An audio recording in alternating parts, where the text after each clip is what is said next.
Welcome everyone to a brand new episode of the Pop and Wrestling Podcast with me, Coach 23. This is episode 23. Um, Supposedly I should be posting this tomorrow, but what the heck? Let's try this today. So a few, well, guess it's only one. One of my co-admins from the from the Worldwide Wrestling Society Facebook page asked me when I'll be posting things about Marvel or DC or comic book movies or whatnot, or movies even, because it's part of pop culture. And that's the title of this podcast, Pop and Wrestling Podcast. And I have talked about several pop culture, you know, here in between here and then. So this is the first episode where we talk purely about pop culture, which is, comic books or comic book movies. But still, this is episode 23.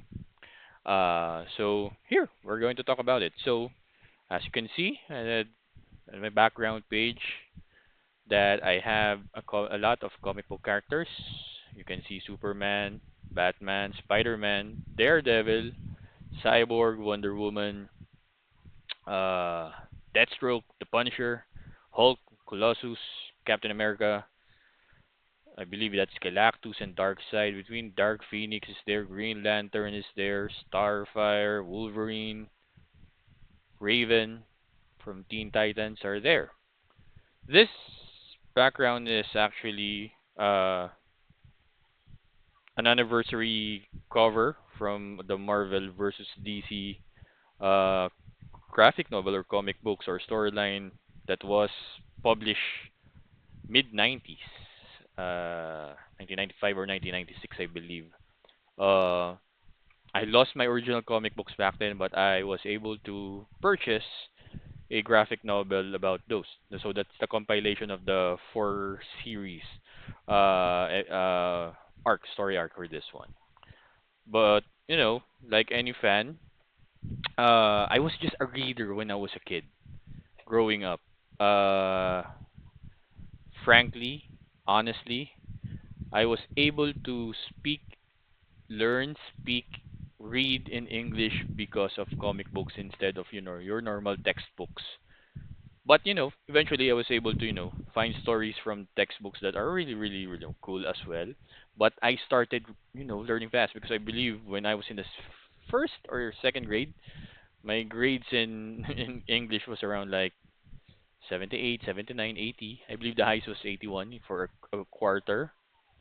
And then afterwards, my mom bought me my first comic book, Dark Hawk Annual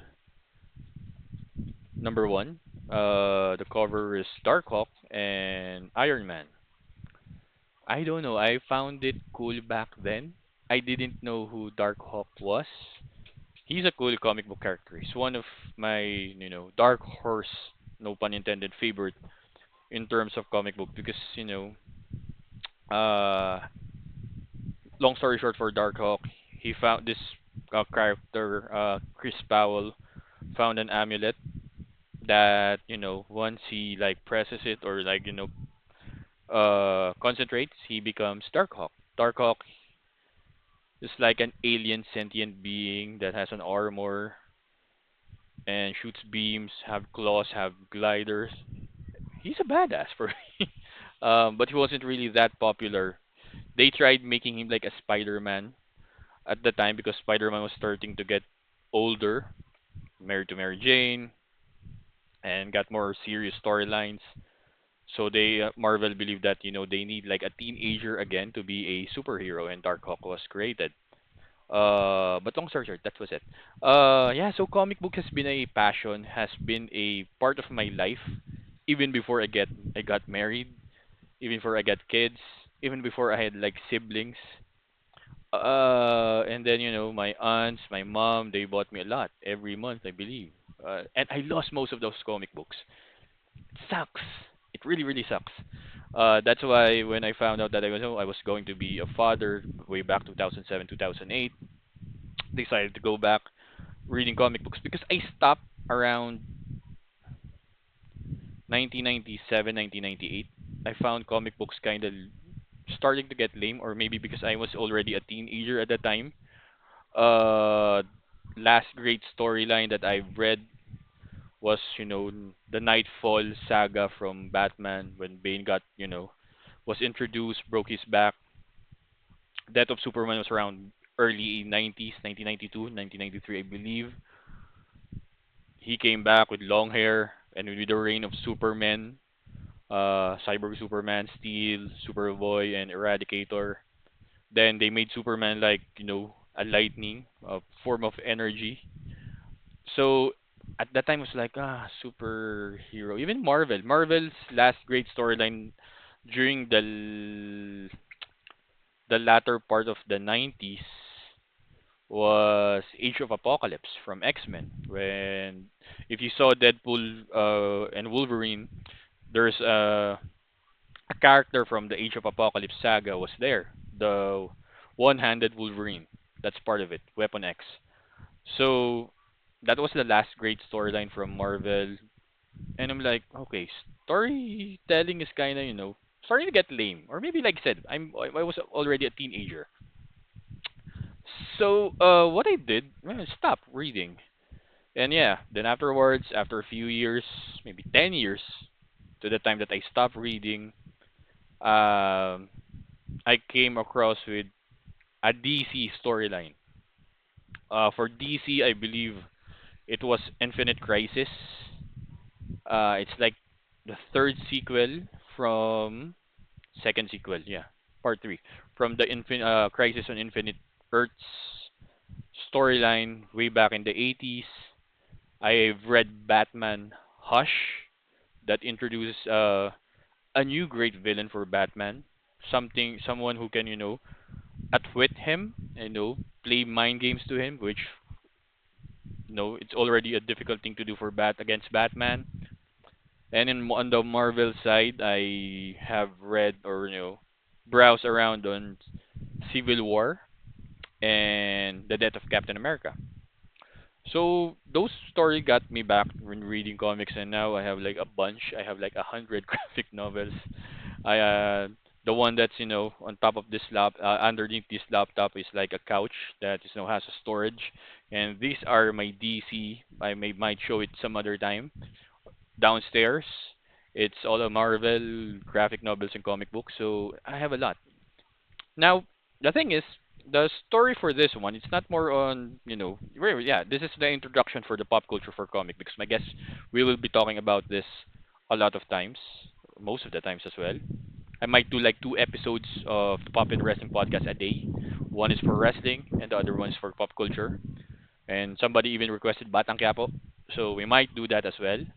Um, so we're talking about this. So back in the 80s and 90s, uh, cartoons was big back then. So you have your super friends, got your Teenage Mutant Ninja Turtles for comic books because it was a comic book before.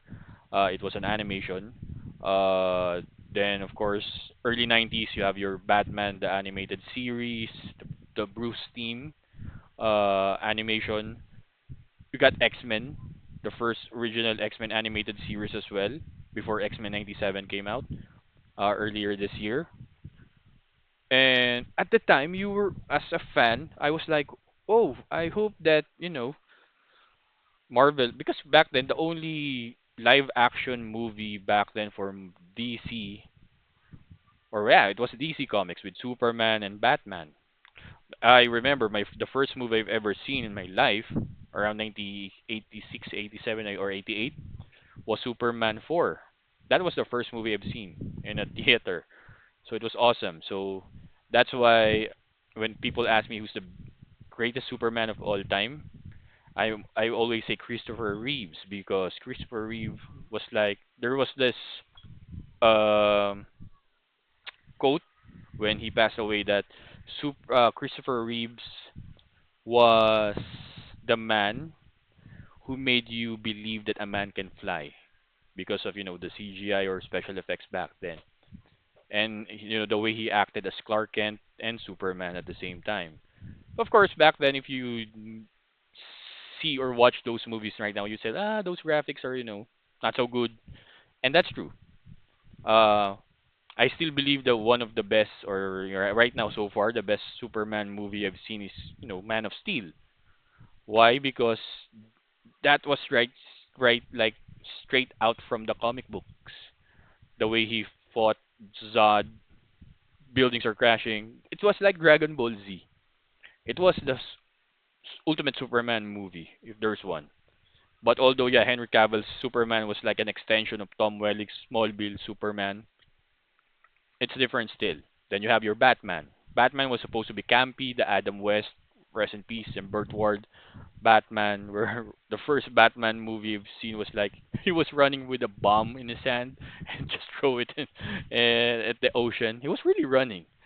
Uh, it was campy when he punches, they're like bam, poof, beef, those kind of campy things.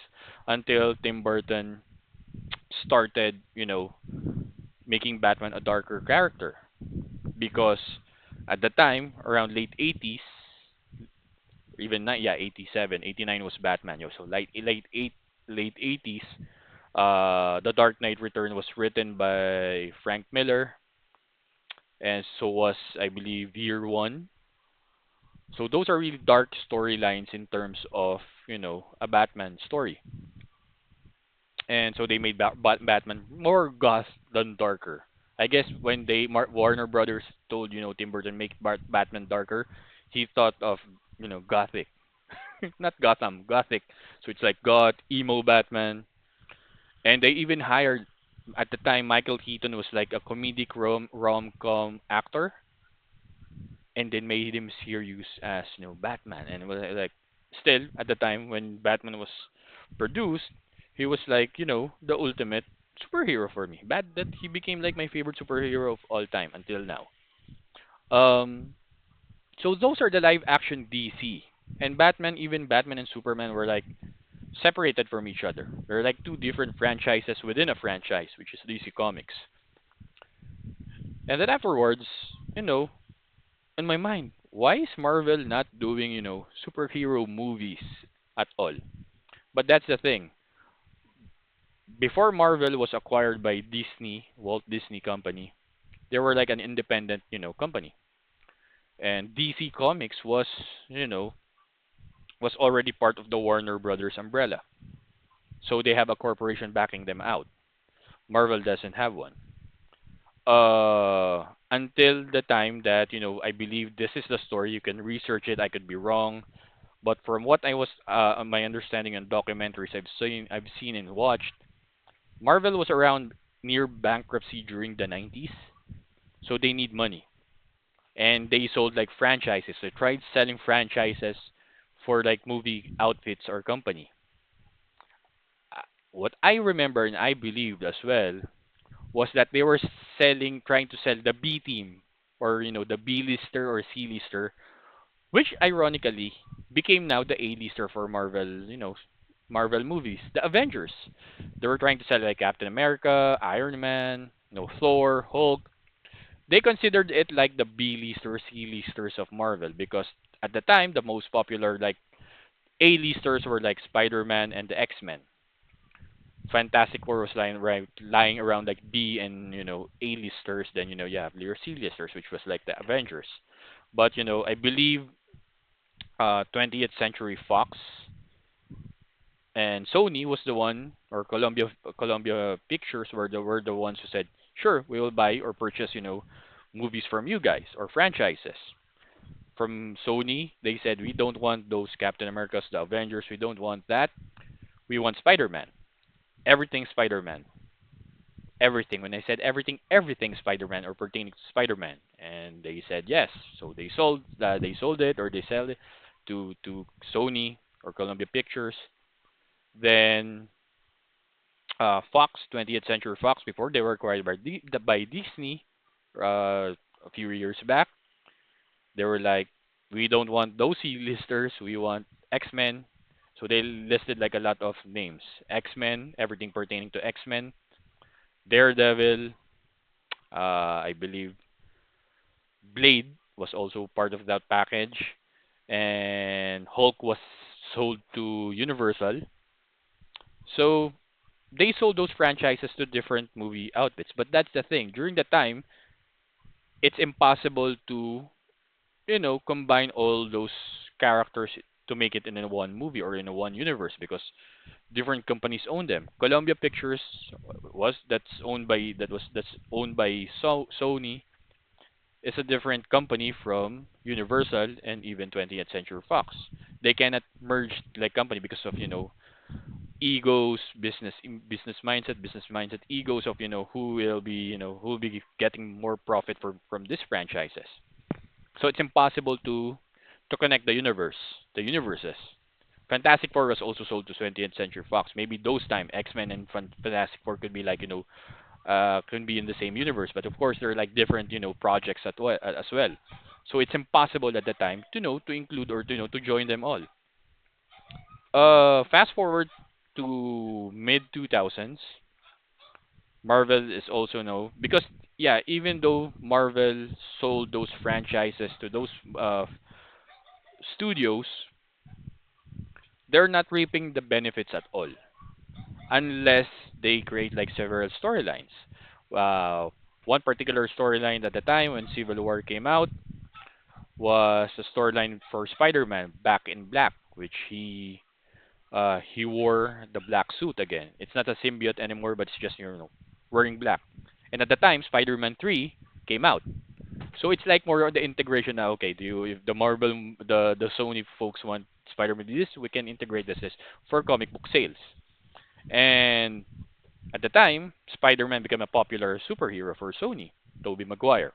There was even that story that after Titanic came out, James Cameron wanted to do Spider-Man for Sony. And Sony, yeah, sure, you can do that, right? As a draft. And they attached James Cameron, director of Titanic and Avatar and Terminator, attached to the movie along with Leonardo DiCaprio to play Spider-Man or Peter Parker. They even have like Arnold Schwarzenegger to play a villain. Most people are thinking like Venom, but I believe inner storyline or inner rumors were like, no, we want him as Doctor Octopus because he played Doctor. It was like an inside joke because he played Mr. Freeze in Batman and Robin, which is still the worst Batman movie I think of all time. Nothing against George Clooney, he's a great Bruce Wayne, not a good Batman at all. So, uh, yeah. Then afterwards, um, that's the time that Marvel needed finances as well. I believe they want to produce their own movies now because no one wants to purchase the C or D listers of Marvel fandom or Marvel Kingdom. And they gambled on Iron Man first. So they don't have money yet. They have like had investors. They have Paramount get to produce their or distribute their movie. So distribution is different from like it's like if you're a Viva Films here in the Philippines or GMA Pictures, and I'm a producer. I sold you a story. I sold you the actors. I just need you the finances from me. I just need you to distribute the movie. So meaning since Paramount at the time has like a large reach of, yeah, we can, pay for theaters for this film to come out because of course for a production company, you need to pay for like, theaters for the movie to be pictured or to be featured at all. So Paramount said, "Yes, you guys let's co-produce Iron Man." They hired John Favreau, uh who is ironically Iron Man's bodyguard, Happy Hogan. The big burly guy with the thinning hair, but I love the guy. Um, he was the director of Iron Man. He was the first producer and director of Iron Man. They try initially, I believe they were trying to get like a bigger name for to be Tony Stark. They want Tom Cruise. Tom Cruise said no because of like I'm already like a superhero, which is Ethan Hunt from the Mission Impossible series. Why should I be portraying Iron Man? Although he likes the character, I believe they also want like Leonardo DiCaprio, uh, Nicolas Cage, I believe as well. but most of them said no. So they had even like they hired like Terrence Howard, the first roadie, who was paid like $5 million, and they had Robert Downey Jr. audition to be Tony Stark, and he aced, he killed that audition. Even from John Favreau's standpoint, like, yeah, he is Tony Stark, and we did simple audition. They paid him around like 300,000 for the movie. Gwyneth Paltrow was like paid $500,000. So like, I'm Tony Stark, I'm Iron Man, and I'm like, the third highest, third or fourth highest paid actor here. Um, so they gambled on him. After they gambled on him, movie box came out, and it was successful as hell. I believe for a budget of like 100 million, they amassed like sorry, scratcher, uh, amassed like 750 or the time the global box office, and it was successful. Then that's the time that Marvel, sorry, Marvel decided, you know what? Let's file for a loan. And I believe they asked like a couple of like financial institution like I believe it was Lehman Brothers or some or no Merrill and Lynch. So it's like a financial company. They back them out. They loaned them $500 million for them to produce several movies. And I was surprised at the time because this is like my early, no, returning. This is like the MCU talk now. Before we talk about superhero fatigue, maybe in the next few episodes, is that I was like on Wikipedia at the time, so internet was okay. I'm like, why is Samuel L. Jackson, cast as Nick Fury? He's a black African black guy, so he's a black guy, and Nick Fury is like Caucasian, white American. I'm like surprised. Then came back to the comics, mid 2000s. Marvel decided, let's produce or let's create a new story that reimagined the superhero movies or superhero for make it ground more grounded and more realistically. So they created this alternate universe, the Ultimate Universe. In the alternate universe, Tony Stark was drunk. He was eccentric because in the original Iron Man comics, he's like a brooding Bruce Wayne character. It's not really the Tony Stark that we know of, the Robert Downey Jr. type. And I'm like, okay. Then I was surprised when I saw the book. I went to like Philbars or Comic West. Can I see like that ultimate comic book? And I tried to browse it, and I saw Samuel L. Jackson was drawn as Nick Fury. I'm like, oh, now I get it. Then it got my interest. It got actually that one when I saw Samuel L. Jackson as Nick Fury on the cast list. I'm like, I want to see that. I want to know the reason why because I know the ultimate story now, and I want why. Then I remember I was watching the movie with my wife, and I'm like, then this is what kids. This was back then when you pay for a ticket, let's say 80, 90 pesos. You can repeat the movie only, unlimited movies. If you want, you want to watch it, if you watch it at like 10 a.m. screening, you can watch it until last full show. That was real back then here in the Philippines. So I'm like, I was watching the first screening because we, like I said, I'm a cheap guy, and I want to repeat, especially that okay, DVD of this movie will come out like 2 or 3 months, but I want to repeat it so I can remember it. I always do that back then. So like I was watching the first screening, movie was awesome. And like my wife was like, I was like quiet the entire end credits, and I was like, my wife was like asking, he was my girlfriend back then, like why are you like quiet or it's like disappointed. I'm like, I saw on the cast list they said that Nick Fury is Samuel L. Jackson, and he didn't show in the film. I was like, was he cut? Was he edited out?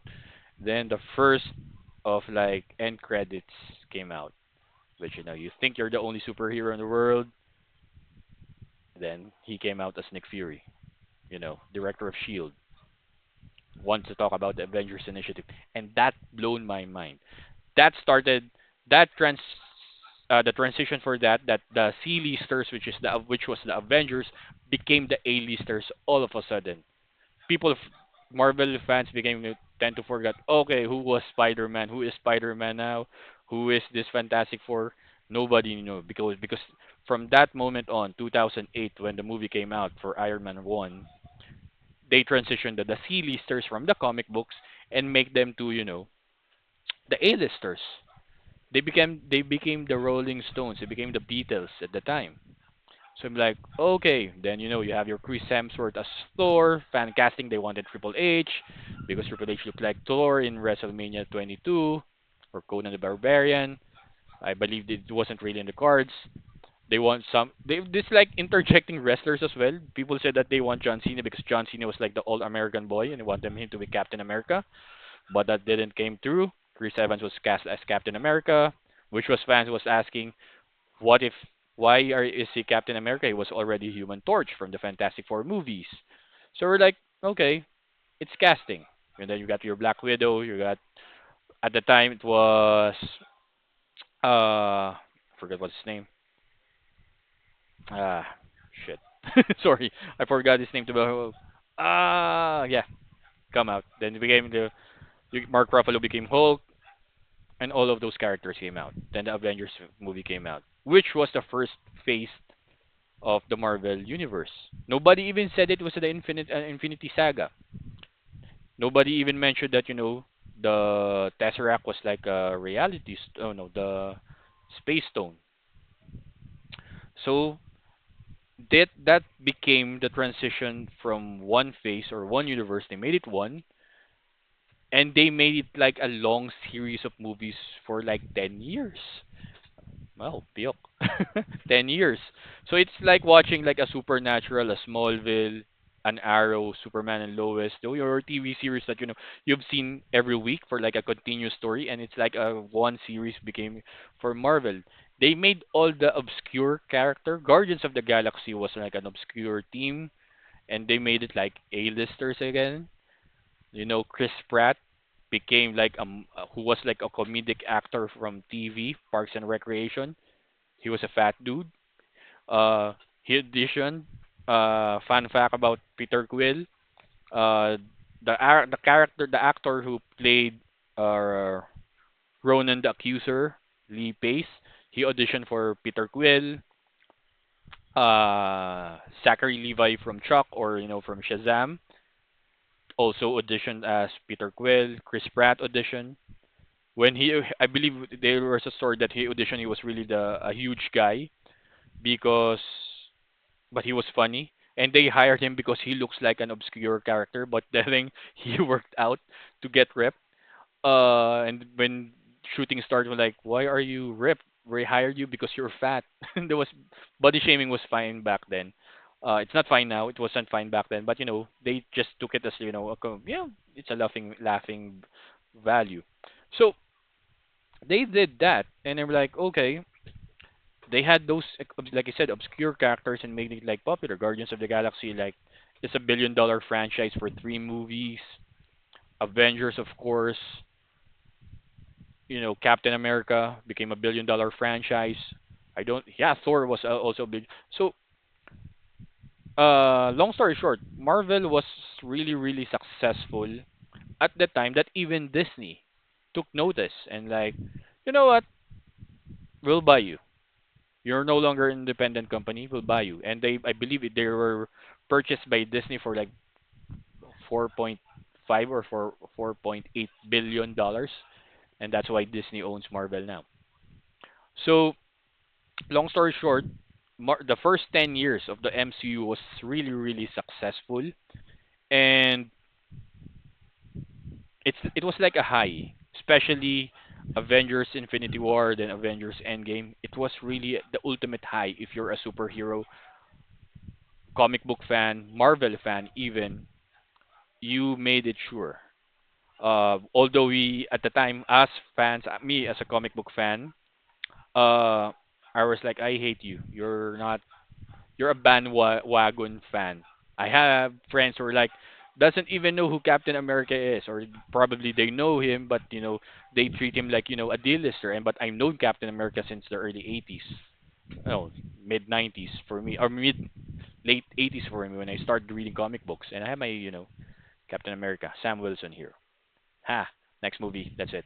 So that's the story for me as a fan, starting to like the Marvel movies, the comic book movies. So that's a brief introduction of the first 10 years of Marvel, how successful they become. Um, Next episode for the comic book, pop culture thing, we'll talk about, is superhero fatigue really is real? Is it really real? Is it really important of, to the to the Marvel franchise right now? We'll talk about that probably in the next episode. Yeah. Then afterwards we'll talk DC. We'll talk other comic book, topics, related topics. We will do that. But yeah, this is interesting. I put this here because we will talk about this as well. The Marvel, yeah, the the Marvel versus DC comic book or graphic novel.